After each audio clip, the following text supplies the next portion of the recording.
Hello, my dear students. Welcome to online English class. I hope you're all well by the grace of Almighty Allah. Today, I'm going to deliver my lecture on an important topic. Guess which topic? Yes, the name of the topic is voice change. What is voice change? এই ভয়েসের পরিবর্তনটা কি? আমরা জানি বাংলায় voice মানে কি? আওয়াজ বা কণ্ঠস্বর। এখন এই ভয়েস চেঞ্জ মানে তোমরা কে কে আছো মনে করছো যে ভয়েস চেঞ্জ মানে পুরুষের কণ্ঠস্বর নারীর কণ্ঠস্বরে পরিবর্তন হওয়া বা নারীর কণ্ঠস্বর পুরুষের কণ্ঠস্বরে পরিবর্তন হওয়া, এমনটা মনে করছো? তেমন কেউ কি আছো? আশা করছি নাই, কারণ ইংলিশ গ্রামারে কিন্তু ভয়েস চেঞ্জ মানে কি কণ্ঠস্বরে পরিবর্তন হওয়া নয়। ইংলিশ গ্রামারে ভয়েস চেঞ্জ মানে অন্য কিছুকে বোঝায়। তো এই ভয়েস চেঞ্জটা কি তার আগে আমরা একটু হোয়াট ইজ ভয়েস দেখি। তাহলে ভয়েসটা কি? Voice indicates the manner of writing a sentence.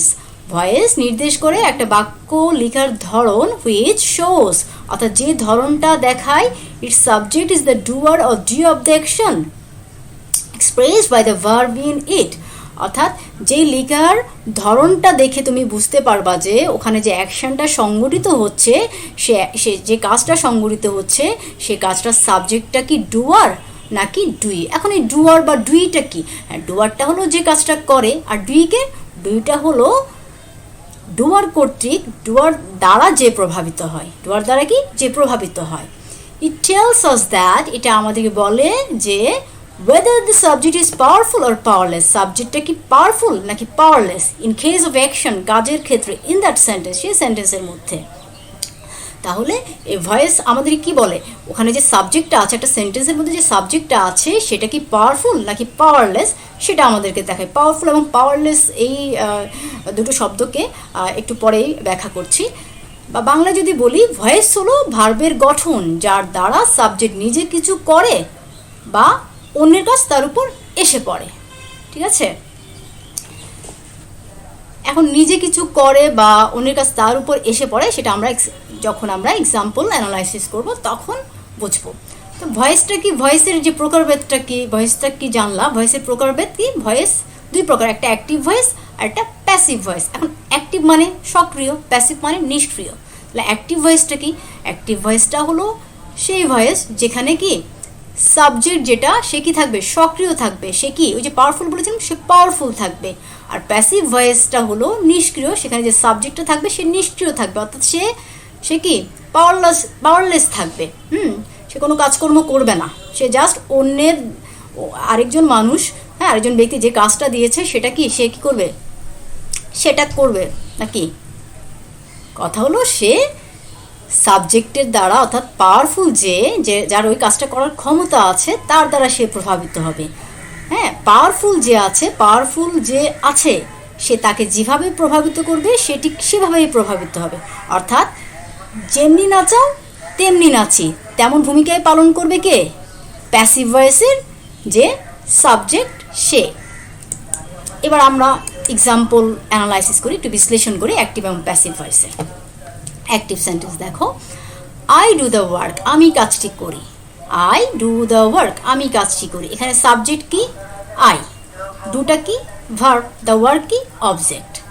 এখন তোমাদের যাদের সমস্যা, যে করে সে তো সাবজেক্ট, তাই না? তারপর ভার্ব আছে দ্য ওয়ার্ক, সে কি করে? কাজটি করে। আমরা যখন এখন অবজেক্টটা, যদি কারো সমস্যা থেকে যে অবজেক্টটা কিভাবে চিনবো, আমরা যখন এই যে দেখো, যদি বলি আই ডু দ্য ওয়ার্ক, আমি কাজটি করি, যদি আমি এভাবে প্রশ্ন করি আমি কি করি, আমরা যখন কি বা কাকে দিয়ে প্রশ্ন করব, সাবজেক্টকে কেন্দ্র করে ভার্বকে যখন আমরা কি বা কাকে দিয়ে প্রশ্ন করব, যে উত্তরটা পাবো সেটা কি? সেটা হলো অবজেক্ট। এখন আমরা যদি এখানে প্রশ্ন করি আই ডু দ্য ওয়ার্ক, আমি কাজটি করি, আমি কি করি, তাহলে আমি কি করি? কাজটি করি। তাহলে দ্য ওয়ার্কটা এখানে কি? অবজেক্ট। এখন এটার প্যাসিভ রূপটা দেখো, the work is done by me, আমার দ্বারা কাজটি করা হয়। তো দেখো এটা কিভাবে হয়েছে? এই যে অবজেক্ট সেটা কি হয়ে গেছে? সাবজেক্ট হয়ে গেছে। তারপরে আগে ছিল কি? ভার্ব ডু, আমরা একটা কি আনলাম? একটা অক্সিলারি ভার্ব কি আনলাম? ইজ আনলাম। ঠিক আছে? তারপরে ডু এর পাস্ট পার্টিসিপল ফর্ম কি? ডান। তাহলে ভার্বের পাস্ট পার্টিসিপল ফর্ম বসালাম, তারপরে একটা কি বসালাম? প্রিপোজিশন বসালাম, তারপরে মি বসালাম। এই মিটা কোথা থেকে এসেছে? এই যে আই, সাবজেক্টের অবজেক্টিভ রূপ। সাবজেক্টের কি বসেছে? অবজেক্টিভ রূপ। বাংলায় যেটাকে কারক বলা হয় সেটাকে ইংলিশে বলা হয় কি? জানো সেটা? কেস বলা হয়। তো ঠিক তেমনি যেটা বলছি কি ইংলিশে কেস বলা হয়। তো কেস আবার 4 প্রকার, তার মধ্যে একটা হলো কি সাবজেক্টিভ কেস, আর একটা হলো কি অবজেক্টিভ কেস। এই মিটা হলো কি অবজেক্টিভ কেস, ঠিক আছে। তো এইখানে এই যে দেখো, আমরা যদি বলি যে আইকে যদি আমরা 1 ধরি, ডুকে যদি আমরা 2 ধরি, দ্য ওয়ার্ককে যদি আমরা 3 ধরি, তাহলে দেখো প্যাসিভের স্ট্রাকচারটা কেমন হয়ে গেছে, 3 2 1, অনেকটা সেরকম হয়ে গেছে না? হ্যাঁ, জাস্ট এখানে একটা অক্সিলারি ভার্ব, ঠিক আছে, 2 তো 2 এর জায়গায় আছে, জাস্ট সেটা ভার্বের পাস্ট পার্টিসিপল ফর্ম হয়ে গেছে, এবং আরেকটা এসেছে কি প্রিপোজিশন। যাই হোক, এই স্ট্রাকচারটা যেটা 1 2 3, যেটা 3 2 1 হয়ে গেছে বললাম, সেটা আমি আরেকটু পরেই আরও বিস্তারিত বোঝাচ্ছি। এবার ওই যে স্বাভাবিক ডুয়ার যেটা বলেছি, the person who acts and is powerful. Doee সংজ্ঞাটা দিয়েছি, the person or thing which is influenced by doer and is powerless, যার কোনো শক্তি থাকে না। When the subject is doer in a sentence, it is called active voice. When the subject is doing in a sentence, it is called passive voice. এটাকে passive voice বলা হয়। তাহলে এই সেন্টেন্সগুলো একটু লক্ষ্য করো। এই সেন্টেন্সটা দেখো, আম রাইটিং অ্যান আর্টিকেল, আমি একটি আর্টিকেল লিখছি অ্যাবাউট মিয়াবাজার কলেজ। আমি মিয়াবাজার কলেজ নিয়ে কি লিখছি, একটা আর্টিকেল লিখছি। আমি কি লিখছি, একটা আর্টিকেল লিখছি। কে লিখছে, আমি লিখছি, ঠিক আছে। তাহলে অ্যাম রাইটিং এই সেন্টেন্সটা দেখে বুঝতে পারছি কি এটা কি প্রেজেন্ট কন্টিনিউয়াস টেন্স। তাহলে এখানে অবজেক্টটা কি ছিল, an article about Miabazar college, এটা অতিরিক্ত অংশ। প্যাসিভে এখন কী হয়ে গেল, an article about Miabazar college is being written by me. তাহলে মিয়াবাজার কলেজ নিয়ে একটা আর্টিকেল আমার দ্বারা লিখিত হচ্ছে। তো কিভাবে 1 2 3 3 2 1 হয়ে গেল সেটা আমরা একটু পরেই জানবো। তার আগে এই যে ভয়েস জানার জন্য, ভয়েস পরীক্ষায় পারার জন্য কিছু জিনিস তোমাকে সেন্টেন্স দেখে মার্ক করতে হবে, কিছু জিনিস জানতে হবে। তো যেই জিনিসগুলো মার্ক করতে হবে সেগুলোর নাম দিয়েছি কি, মনে করো এমএস দিয়ে মিস, অনেকেই সেতু মানুষের নাম, এটা অনেকে সেতু এভাবেও লিখে, তো তোমরা এভাবে পড়তে পারো এমএস সেতু বা মিস সেতু technique for voice change. Voice চেঞ্জের জন্য এই মিস সেতু টেকনিকটা তোমাদেরকে কি মনে রাখতে হবে। আর তোমরা, আমি তো মিস সেতু পড়লাম, তোমরা চাইলে অন্য কিছু বানিয়ে নিতে পারো, এই এম দিয়ে, এস দিয়ে বা SETO এগুলো দিয়ে, ঠিক আছে। ফার্স্ট যে অ্যালফাবেটটা আছে সেটা আমি লিখেছি, যেমন টি দিয়ে কি হয়, টেন্স মার্কিং। তাহলে what is the tense of the sentence, তাকে ভয়েস চেঞ্জ করতে গেলে আমাদেরকে প্রথমে জানতে হবে কি, টেন্সটা মার্ক করতে হবে, ওই সেন্টেন্সের টেন্সটা কি।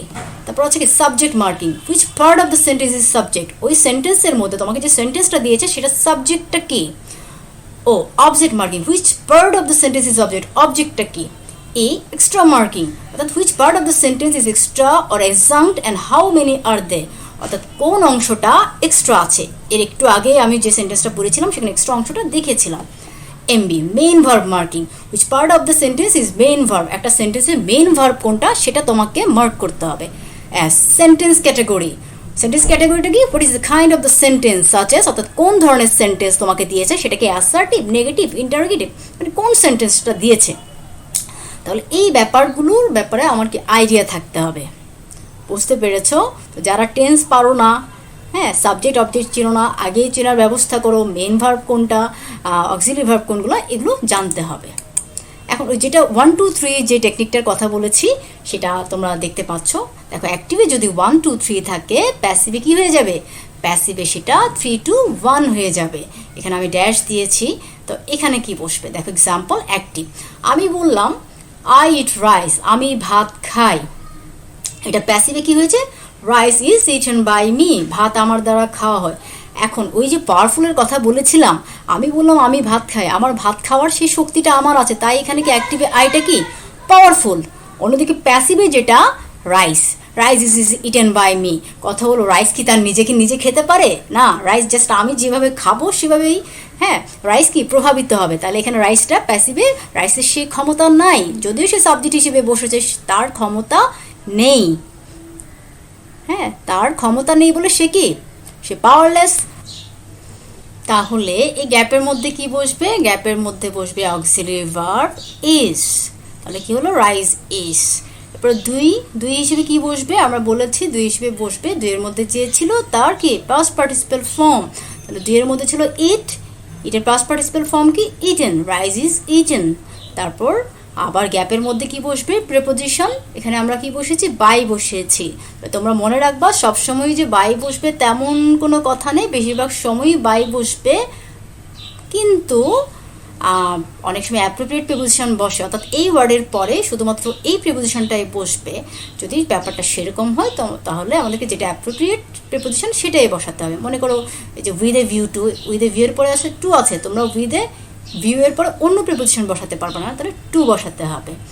তাহলে ঠিক তেমনি এখানে বেশিরভাগ ক্ষেত্রে বাই বসবে, তবে অ্যাপ্রোপ্রিয়েট প্রিপোজিশনের ক্ষেত্রে নিয়মটা ভিন্ন, সেটা একটু খেয়াল রাখবা। তবে সেরকম তো খুবই কমই হয়।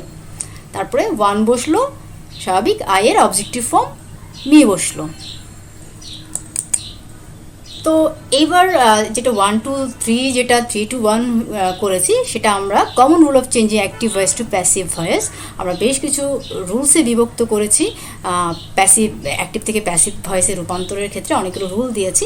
তো সেই প্রথম যেটা ইজি যে টেকনিক যেটা ব্যাখ্যা করেছি এর মধ্যে, সেটাকে আমরা রুল 1-এর মধ্যে ফেলেছি। তা আবারও ব্যাখ্যা করছি, দেখো অ্যাক্টিভ ভয়েসের subject is change to passive ভয়েসের সাবজেক্ট। তাহলে অ্যাক্টিভ ভয়েসের যেটা সাবজেক্ট থাকে সেটা কী হয়ে যায়, প্যাসিভ ভয়েসের অবজেক্ট। অ্যাক্টিভ ভয়েসের অবজেক্ট, অ্যাক্টিভ ভয়েসের যেটা অবজেক্ট ইজ চেঞ্জ টু পরিবর্তিত হয় প্যাসিভ ভয়েসের সাবজেক্টে। অর্থাৎ অ্যাক্টিভ ভয়েসের যেটা অবজেক্ট আছে সেটা প্যাসিভ ভয়েসে কী হয়ে যাবে, সাবজেক্ট হয়ে যাবে। Past participle form of verb, ভার্বের যে পাস্ট পার্টিসিপাল যে রূপটা আছে হ্যাজ টু বি ইউজড, ব্যবহার করতে হবে আফটার অক্সিলিয়ারি ভার্ব, অক্সিলিয়ারি ভার্বের পরে। And auxiliary verb will take its place, auxiliary verb তার জায়গাটা যে নিবে সেটা according to tense and subject. তাহলে আমরা বুঝতে পারছি সেটা হলো আমরা যে অক্সিলিয়ারি ভার্ব বসাবো সেটা কী অনুযায়ী বসাবো, সেটা টেন্স এবং সাবজেক্ট অনুযায়ী বসাবো। আমরা আমাদের ইচ্ছা অনুযায়ী বসে দিলেই হবে না। মনে করো এখানে একটা এক্সাম্পল দিয়েছে, আই রাইট পোয়েমস, আমি কি লিখি, কবিতা লিখি। তাহলে এটা কোন টেন্স আছে, এটা প্রেজেন্ট ইনডিফিনিট টেন্স। কোনো কাজ যখন সাধারণভাবে হয় বোঝায় তখন আমরা বলি কি, সেটা present indefinite tense. Present indefinite টেন্সের গঠন কি, সাবজেক্ট প্লাস ভার্বের সাথে as by S plus object. তাহলে আবার বলেছি কি, আমাদেরকে একটা কি দেখতে হবে, সাবজেক্ট দেখতে হবে। এখানে সাবজেক্টটা কি, আইটা কি সিঙ্গুলার।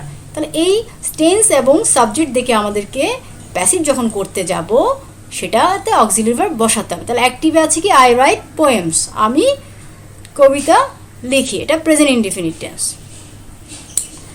এখন এটাকে যখন আমরা প্যাসিভ করব, 1 2 3টাকে আমি কি লিখি, আমি কবিতা লিখি।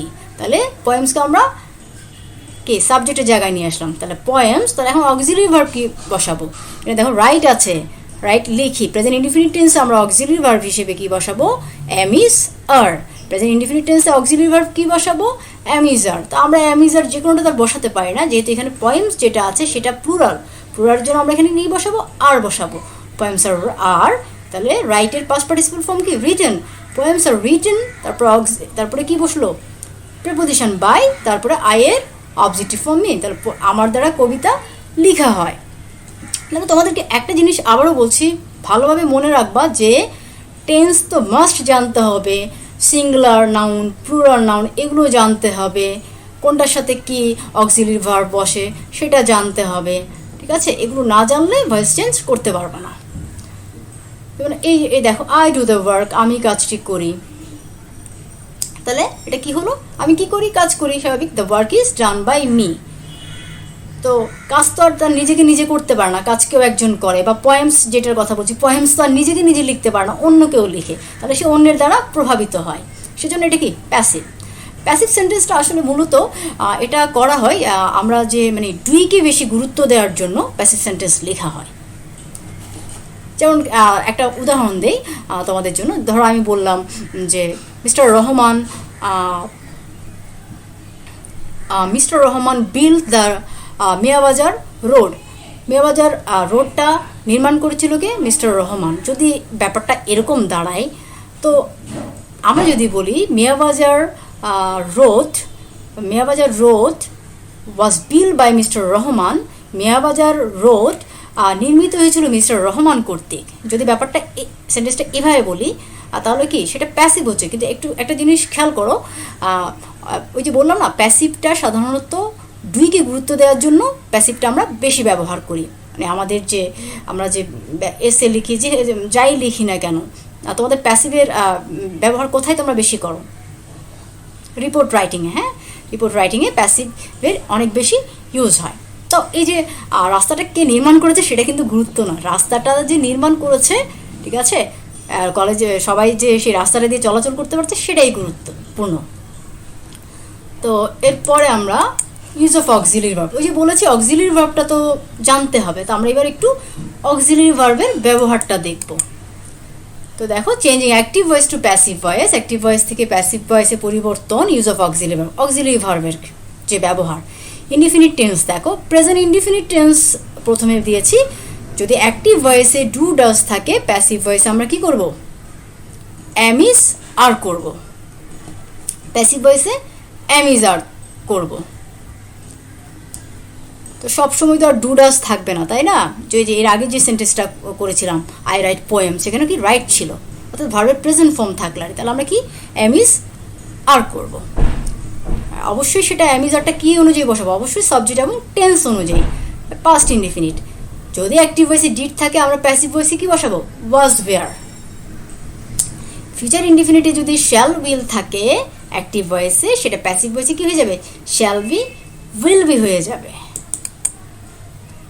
এবার আসো কন্টিনিউয়াস টেন্স, প্রেজেন্ট কন্টিনিউয়াস টেন্সে অ্যাক্টিভ ভয়েসে যদি অ্যাম ইজ আর থাকে, প্যাসিভ ভয়েসে সেটা am being, is being, are being হয়ে যাবে। পাস্ট কন্টিনিউয়াস টেন্সে যদি অ্যাক্টিভ ভয়েসে ওয়াজ ওয়্যার থাকে, প্যাসিভ ভয়েসে সেটা ওয়াজ বিইং, ওয়্যার বিইং হয়ে যাবে। ফিউচার কন্টিনিউয়াস টেন্সে যদি অ্যাক্টিভ ভয়েসে শ্যাল বি, উইল বি থাকে, প্যাসিভ ভয়েসে সেটা shall be being, will be being হয়ে যাবে।